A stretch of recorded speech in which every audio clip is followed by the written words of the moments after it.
All right, our Texans sitting at 7-2 on the season are now in the bye week. And honestly, I think this is probably the best time for it to come. We are beat up. The team is playing really good football. Besides that Dolphins game, man, we are playing really good football. In the second half, the team just looked amazing.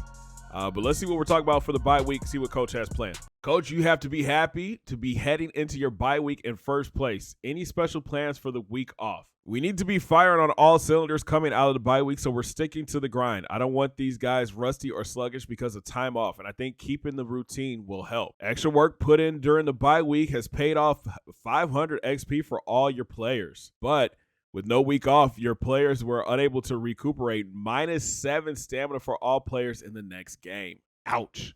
So that's kind of bad. We'll lose some stamina next week, but I feel like this team has to stay grinding. We're still a young squad, and we're riding a hot streak right now, and we got to stay on top of that.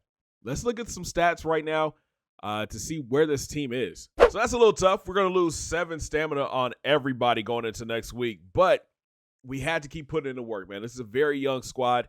7-2 on the season. We're putting up some great numbers, and it starts at our quarterback position, man. What a difference a year makes. Caleb Stanford has come in and changed this offense completely. He's over 2,500 yards, 20 touchdowns, 17 interceptions, though. He's completed 64% of his passes, about 282 yards per game. His arm strength is just unreal. The way he can get the ball out, the way he, can make a ball fit into tight windows. He's doing a great job, and he's doing a great job spreading the ball around too. It's not just going, to our main receivers, Higgins and Cooks. He's getting the ball to everybody. And I think that's the one thing we've been missing the past couple years with Davis Mills. Stanford can get there. He can throw the ball deep. He's got a very strong arm. And if we need him to, he can get outside the pocket. And we did find out he has superstar development. He had a chance earlier this year for Superstar X Factor, but when we ran into the Dolphins, we couldn't get our passing game going. But just look at his traits, guys. His numbers are incredible. 99 throw power, 87 deep, 83 medium, and 86 short. The only thing that I'm concerned about is his under pressure. If we can get his under pressure up a little bit more, closer to like 85, 90, we will be okay. Taking a look at our rushing leaders, Dameon Pierce continues to be a monster in this league. 229 carries, 1,230 yards, and 12 touchdowns through 9 games, y'all. I felt like we need to take some of the pressure off of him, but Dameon Pierce is a vital part of this offense. He is what gets us going. And these numbers, man, he's averaging almost 5.5 yards per carry, 137 yards per game. And I'm proud of him because the fumble numbers are down. He only has 1 fumble through 9 games. I do want to get more touches for Chase Edmonds. I think it might just have to be as I have to go into like the formation subs and get him some more playing time. He's only got 45 carries this year, 221 yards, 4 scores. He's more of our third down back. He's more of a receiving back. He's shifty, but we got to get him some more touches. I like these 229 through 9 games, man. That's a lot. He's averaging about 25 yards or 25 carries per game. And honestly, that's kind of where we want him to be. But I'm just concerned that by the end of the season, he's going to be exhausted. Stanford really hasn't had a chance to get outside the pocket too much, but when he does, he's productive. 4 carries, 26 yards, and a tutty. But this is what I was talking about earlier. We're doing a great job spreading the ball around. Rookie Trey Graham leads this team in catches. 47 grabs for 504 yards and 4 touchdowns. I think the reason why he's leading is because Cooks has been out, so has T. Higgins. But that last game for Trey Graham, 8 catches, over 100 yards and a touchdown. He's starting to show signs. Hopefully we can get a breakout scenario for him where he can, get his development trait up, because right now he's just at normal. If he was a star, even a superstar, that'd be a great look for us. Our veteran, Brandon Cooks, was on injured reserve was on the injured list for the past couple weeks. Glad to have him back and healthy. He's second on the team, 46 grabs, 539, 4 touchdowns.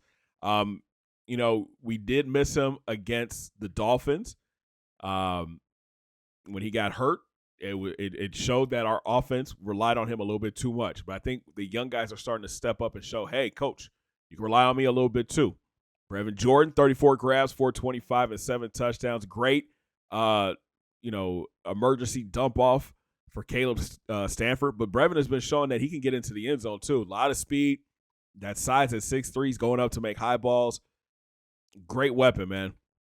T. Higgins, solid numbers so far. 32 catches, 527, and 3 touchdowns.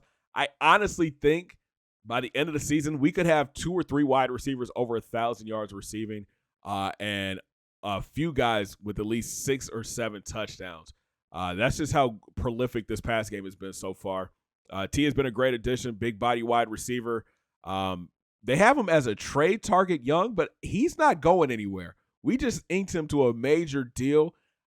The player that might be getting dealt, I hate to say this, is Brandon Cooks because he's getting up there in age. He's a free agent this year, but he wants a lot of money. We'll talk about that here in a little bit.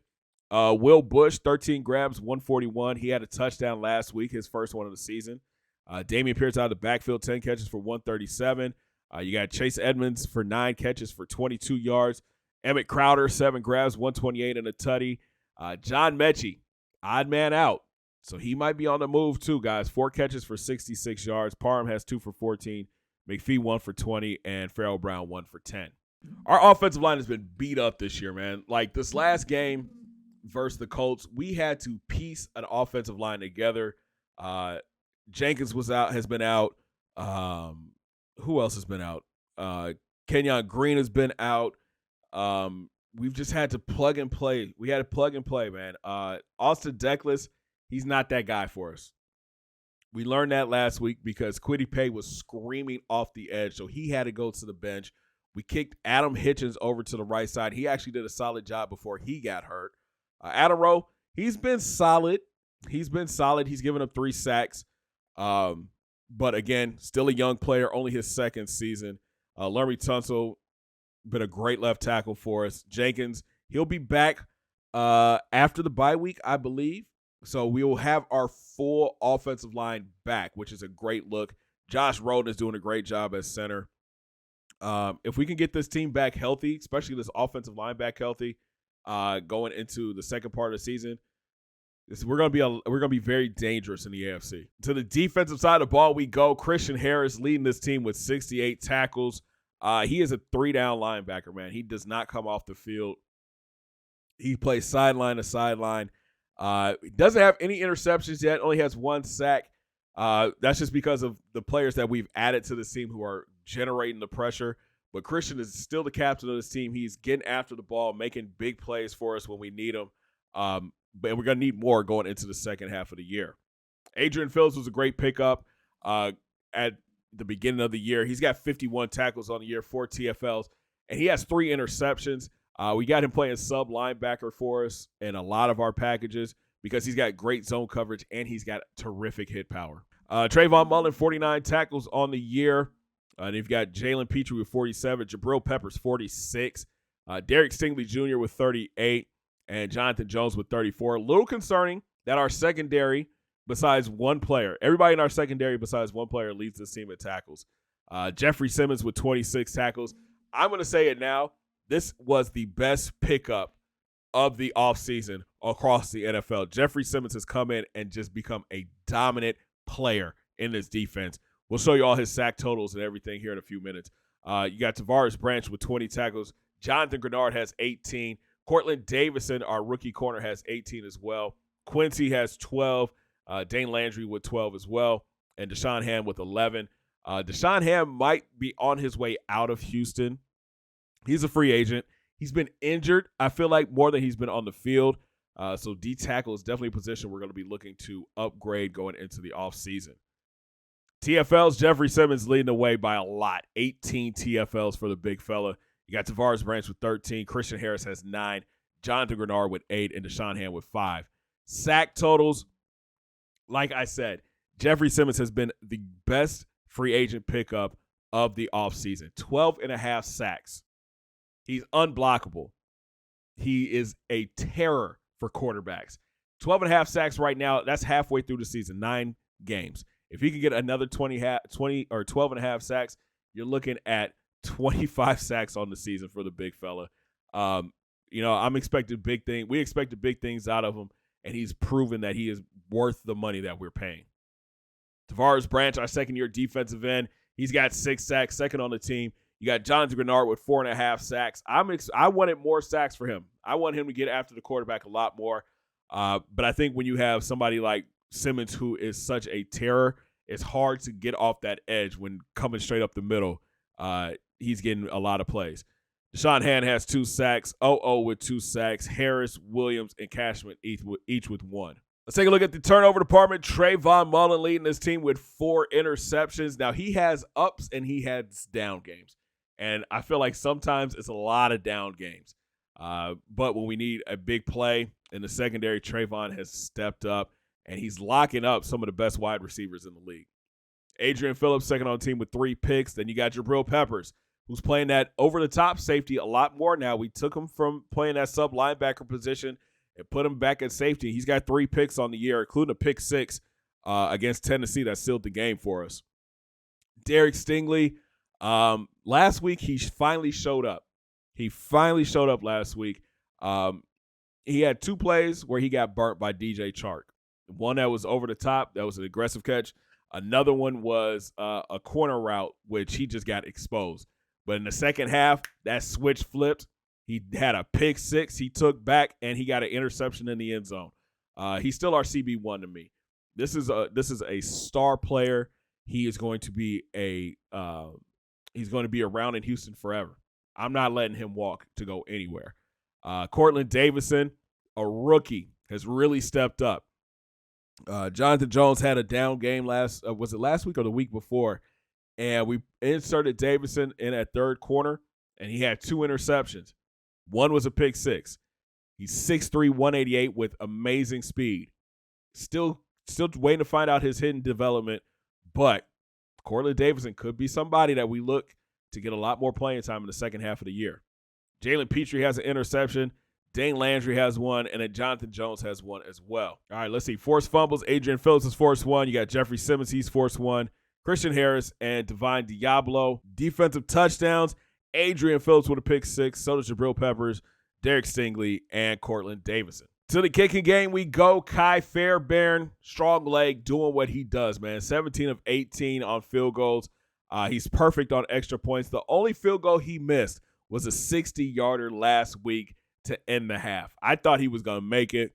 It fell just short, but still very dependable, very reliable with a strong leg. Punt game, not really having to punt too much nowadays, man. Cameron Johnson, 19 kicks for 845 yards, 6 of which are inside the 20. He has 1 touchback and a long of 64. Take a look at the return game. Emmett Crowder, again, one of those players who has a lot of ups and a lot of downs. 933 yards with 2 touchdowns. He took 1 back last week for 91 yards. Explosive player. Fumbles a lot.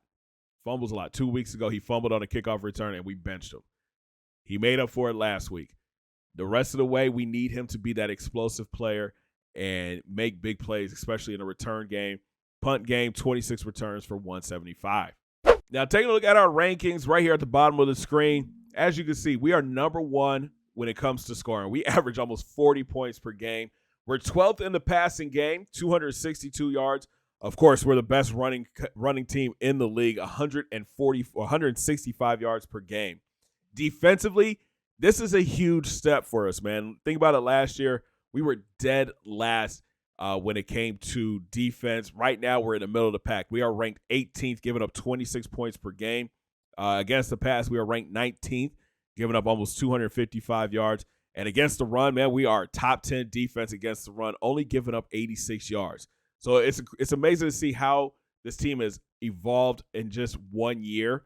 And it makes me excited to see what this future looks like. Taking a look at league stats, and Tyler Huntley is like rejuvenated his career down in Tampa Bay. 3,000 yards through 9 games, y'all. That's crazy. Second on this list is Patrick Mahomes with 2,700 yards. Troy Blankenship. We played him a couple weeks ago, man. This kid is good. 2,600 yards. He's 3rd in the league in passing. There's our guy, Caleb Stanford, 4th. Dak is 5th. You got Tua Derek Carr and T-Law all in the top 10. Touchdown passes on the year. Tyler Huntley, 26. Russ has 25. Blankenship with 24. Josh Allen with 23. Prescott has 21. Tua with 21. Ritter with 21. And then you got Stanford with 20. I think I've got the most interceptions. Yep, Caleb Stanford, most interceptions, 17. The next closest is Huntley and Carr, each with 10. Heineke and Rosen are up there too. Yards per game, Huntley. This passing game is crazy. 335 yards through the air every game for Tyler Huntley. He's for real. Like, the past couple years since he took over for Brady, I mean, come on. He's going to shatter this. That's insane. Top rusher, no shock here, Dameon Pierce. 229 carries for 1,230 yards. Second on the list, Derrick Henry. He just hit 1,000 yards on the dot. You got Aaron Jones with the Packers. Zeke has 795. Jonathan Taylor with 746. Dobbins with 741. Nick Chubb has 715. Austin Eckler has 677. And Kareem Hunt with 669. Rushing touchdowns, Pierce has 12. Henry with 11. Jones has 11. James Robinson also has 11. You got Elliott and Mixon with 10, and then Jonathan Taylor has 9. Average yards per game, Dameon Pierce leads the way, 136 or 137. You got Henry with 111, and then Zeke just shy of 100 yards. Aaron Jones has 90. So I'm shocked to see this, man. No wide receivers have cracked 1,000 yards yet. Cooper Kupp is close, 68 grabs for 959 and 10 touchdowns. Chris Godwin, second in the league, 67 grabs, 866 and 10 scores. Deontay Johnson, wide receiver for the Steelers, 58 grabs, 823 and 2 touchdowns. Travis Kelce with 56 catches for 699 and 6 scores. Devontae, 55 grabs, 735 and 11 touchdowns. St. Brown, 54 grabs, 767 and 6 scores. Adam Thielen, who we just played a couple weeks ago, 53 grabs, 714 and 6 scores. Mike Evans, 52 grabs, 700 yards and 2 touchdowns. Stephon Diggs, 51 for 783 and 5. And Michael Gallup has 51 catches for 641 and 8 touchdowns. Who is this? Dylan Verdon, second-year tight end for the Bucs, 51 grabs, 596 and 5 touchdowns. Who leads the league in yards? Cooper Kupp, almost 1,000. Godwin, Johnson, Braylon White. This kid is good. This Braylon White kid, he's going to be a star, man. 48 grabs, 785 and 6 scores. He torched us. Diggs with 783, St. Brown 767, Devontae 735. There's Debo with 729. Lazard, who is now down in Atlanta, I didn't know that, 723. You got Thielen and Mike Evans round out the 700 club. Leading the league in touchdowns is Devontae Adams with 11. Cooper Kupp has 10. Godwin has 10. There's Cortland Sutton with 8. Tyreek has 8. And Gallup has 8 as well. Brevin Jordan has 7. There's Braylon White with 6 and a host of others with 6 as well. Shaq Leonard leading the league with 85 tackles, followed by Miles Jack. You got Bobby Okereke with 83. Hendricks has 77, so does Wagner. Collins with 74 and Bolton with 74 as well. There's Tremont Edmonds with 72. Queen with 71. Sack department, Myles Garrett has 12 sacks. It always does this for some reason. But as you can see, Jeffrey Simmons has 12.5 sacks. And then on the NFC side, Michael Parsons, 10.5. So does Josh Allen. Interception department, Trayvon Mullen leads the AFC with 4 picks. And then on the NFC side, Devin White and Carlton Davis each have 4 as well. So let's take a look at the rest of the schedule. We're in our bye week right now. Here's what it looked like at the beginning of the year. We lost to the Jaguars to open the season. That was a blowout game for them. And then we just came out and rolled off 5 in a row. We beat the Titans. We beat a really good Eagles team. Beat the Titans again. Held on to beat the Buffalo Bills. That was a really good game for us. We blew out the Colts 55-0. They turned around and got the doors blown off of us by the Dolphins. We're on a 2-game winning streak right now, beating the Vikings 45-13, then beating the Colts 48-17. So we're in our bye week, and then we go into a short week, man, taking on the NFC North. First, we're on the road at Green Bay, taking on the Packers. Then we head to Chicago to take on the Bears. The following week, we return home for a Sunday night game to take on the Chargers. Then back out on the road, taking on our foes, the Cincinnati Bengals. Back home again to take on the Jets.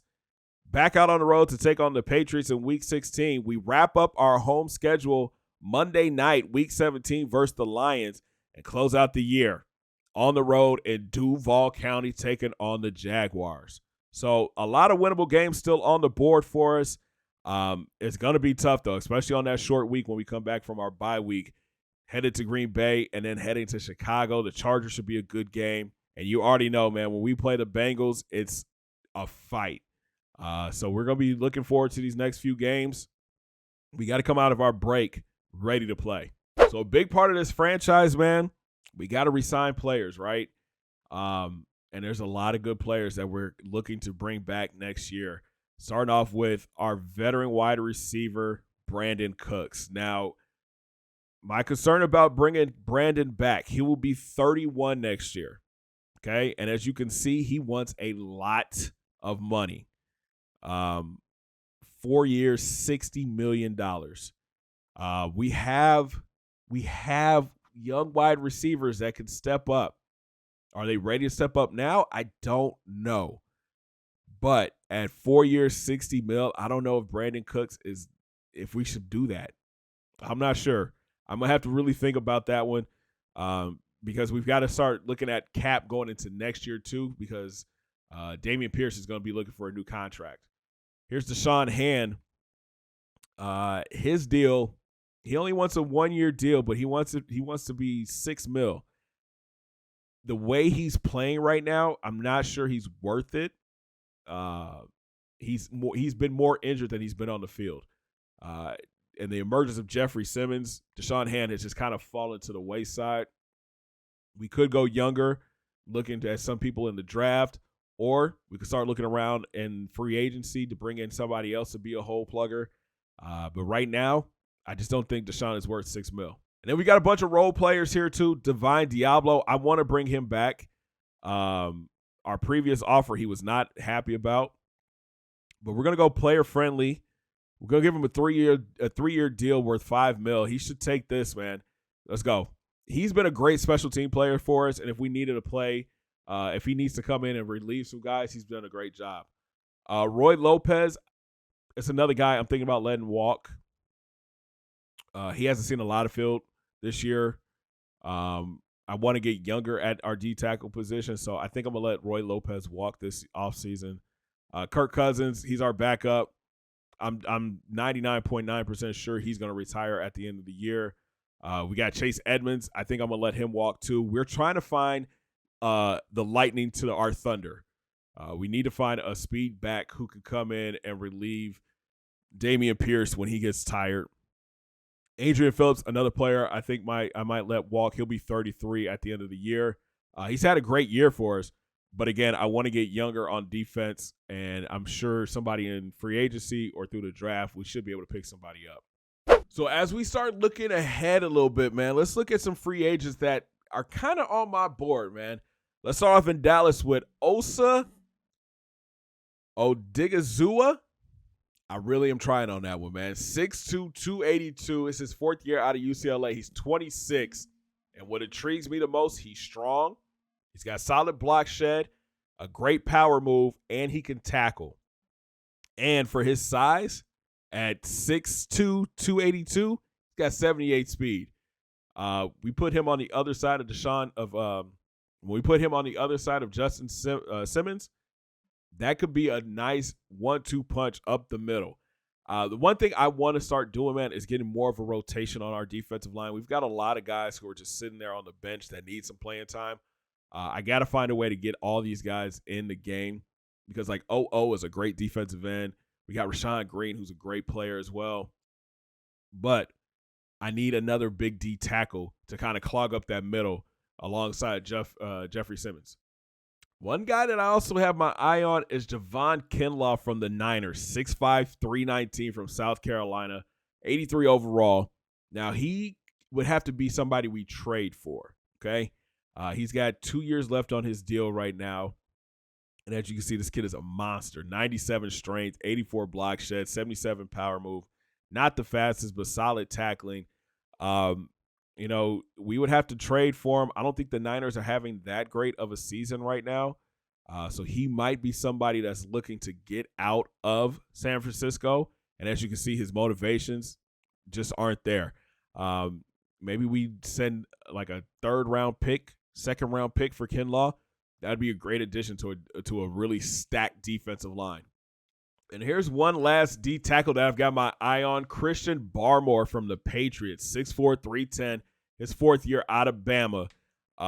Again, big body dude, strength is there, block shedding is there, great tackler, solid finesse moves, solid speed. He's the 16th ranked defensive tackle in the league right now.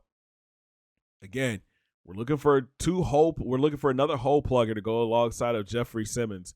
And I think one of those three guys could end up on our squad next year. So if we're looking for maybe like a replacement for Adrian Phillips in free agency, Andre Cisco, the fourth-year safety from Syracuse, playing for the Eagles right now, 6'1", 209, 24. I like his speed a lot. 92 speed, 75 zone coverage, 68 tackle. Now, if we do this, I would bring Julius Peppers back down into the box and let Cisco play over the top. I really like the 75 zone coverage. He's not going to cover anybody man-to-man. He's really not. But the zone coverage is solid. The hit power is okay, 71 hit power. This is just an option just in case Adrian Phillips decides to retire. We said we wanted some lightning to go along with our thunder at running back. Nyheim Hines will be a free agent this year. 5'9", 198, seventh year out of NC State.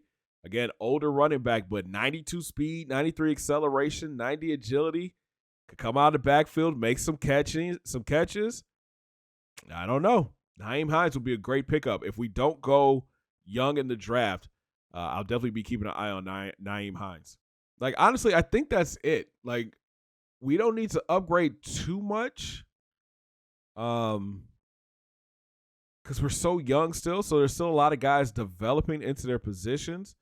Like I mentioned before, Brandon Cooks is the one player that I'm like, do we bring back or do we ship out? John Mechie is on that list too. But everywhere else, man, I feel like we are solid. We can definitely use another backup right tackle, just in case Jenkins gets hurt again. Deckless just is not that guy.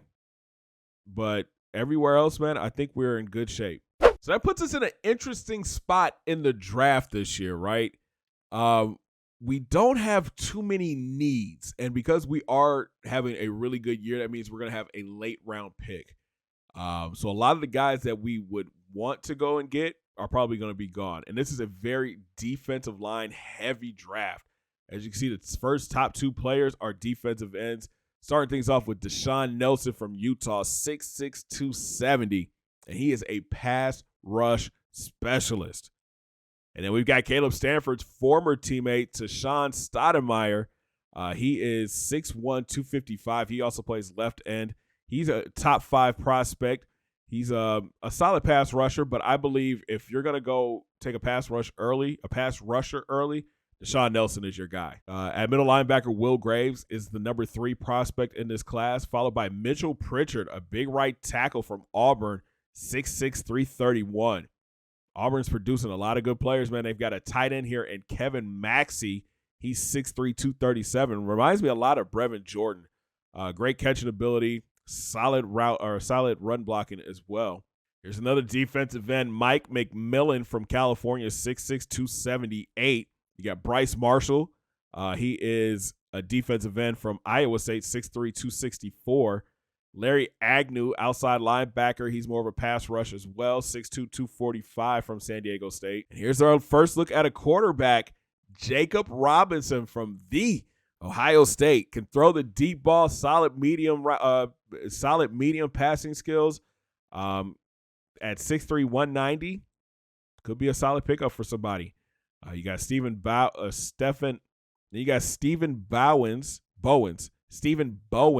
from LSU, another defensive end, 6'5", 289. Here's a right tackle, and Trayvon Royster from Tennessee, 6'4", 315.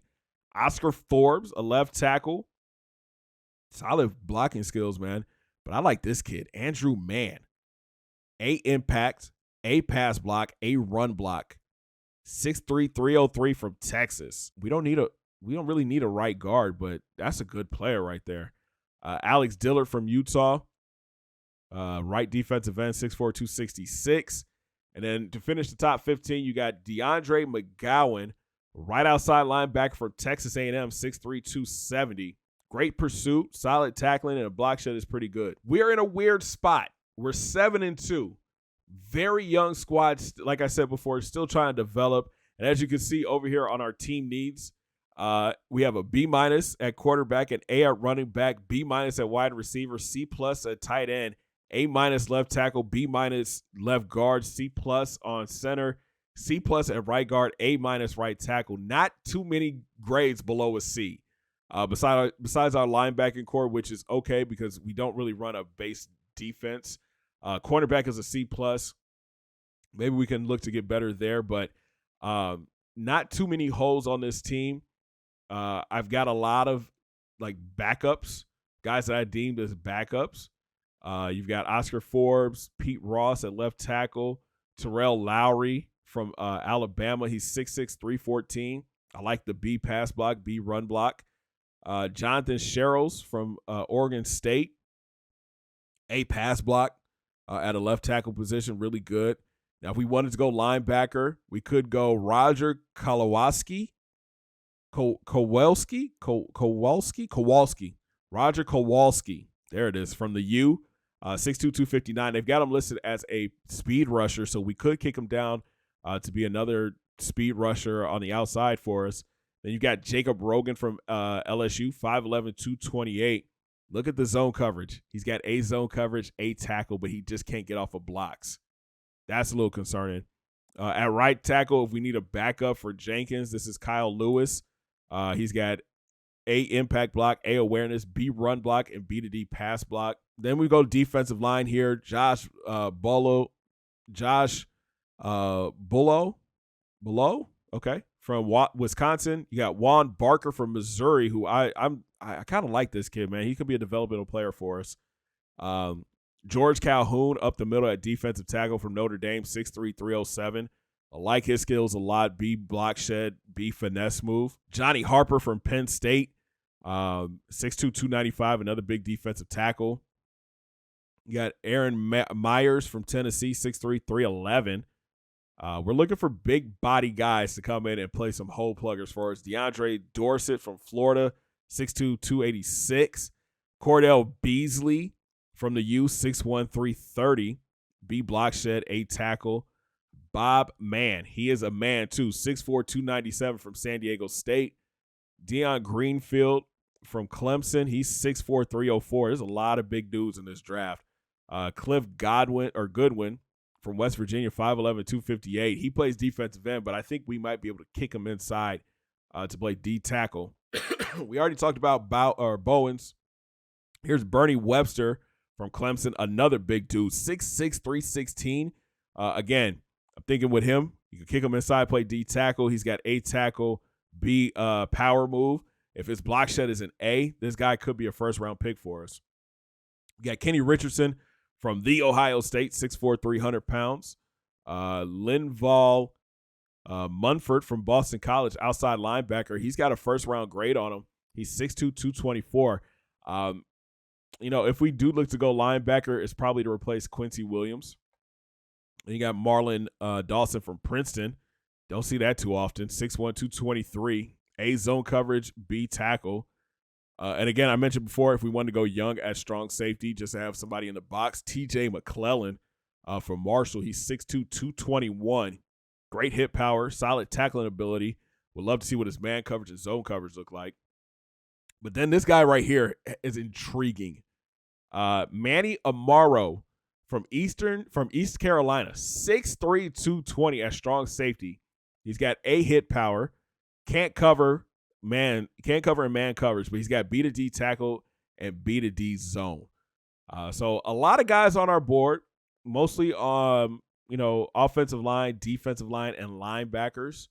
But I feel like at our core positions, we're good. This offseason is going to be interesting. It's going to be interesting to see what we end up doing with Brandon Cooks, John Mechie, guys like that. it's going to be a money situation because next year, at the end of next year, we got to look to pay Dameon Pierce. So do we give Cooks the 4-year deal he's looking for, or do we look to go ahead and let him walk and hope that a wide receiver that we could either groom our next group of wide receivers, or we could go out in free agency and pick up another wide receiver. But right now, we're focused on this year. 7-2. We've got a chance to really move up in the standings. Right now, we are second in the AFC behind the Broncos. The Broncos are 7-1 on the year. Shout out to Russ. He's cooking. You got the Patriots, the Bills, the Dolphins, Jaguars, Bengals, and Chargers. So it's a cluster at the bottom and 3 teams at the top that are really starting to separate themselves from the pack. The Bills, though, are riding a 3-game winning streak. We're on a 2-game winning streak, so are the Broncos. The Broncos are in first place. When we do make the playoffs, I'm not going to say if. When we do make the playoffs, we do want that home field. We want everybody to come through Houston. So what does that mean? We got to win out. And it starts next week when we take on the Green Bay Packers, man, on a short week. You guys let me know down in the comments section, who have you been impressed with so far through the 9 games? Who's a player we should target in free agency and in the draft? Who are you guys a fan of? All right, let me know down in the comments. And, man, I'm ready to get this season started or get the second half of the season started. This team is looking good. I'm feeling good about it. We should have some fun, man. If you guys enjoyed it, make sure you smash that thumbs up button and subscribe if you're brand new. And we'll talk from Green Bay. Have a great day, guys. 2 fingers in the air. Peace. Big shout out to all the members that support this channel. If you would like to become a member, check out the link down below.